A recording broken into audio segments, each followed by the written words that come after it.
এখানে আছে জেলা কনভেনার, তখন ছাত্র নেতা, যুব নেতা। আমি একদিনের জন্য বিএনপি করতে পারিনি, কিন্তু দল করেছি ঢাকায়, আন্দোলন করছি রাজপথে। শুধু আমি করি না, আমার পরিবার করেছে, আমার রাজপথে নামে লড়াই করেছে। সে দলের কোনো পাবে পারি নাই। মনে রাখবেন, এই দেশের মুক্তিযোদ্ধার জন্মদাতাদের একজন আরে আমি মুক্তিযোদ্ধা, আমার দুই ভাই মুক্তিযোদ্ধা, আমার ভাই মুক্তিযোদ্ধা, আমার মা মুক্তিযোদ্ধা। এরপরে মুক্তিযুদ্ধ আমি বিদেশে আশ্রয় গ্রহণ করি নাই।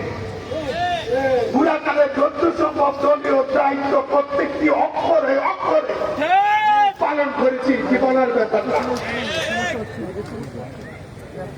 আন্দোলনের পরে দল আমাকে জানালো যে তোমার আসনটা ঠিক হয়ে যাবে। আমি আপনাদেরকে নিয়ে তার বাসাটার লোক ঢাকায় গেলাম। ঢাকায় যাওয়ার পরে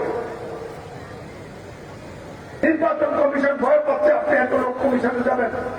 আমি বলছি আমার আপনার দাবি মেনে নিয়েছে, আপনি 10-15 জন নিয়ে দেখা করেন। আমার উকিল ব্যারিস্টার সবাইকে নিয়ে দেখা করলাম। কমিশন বলে দিল আমার এলাকা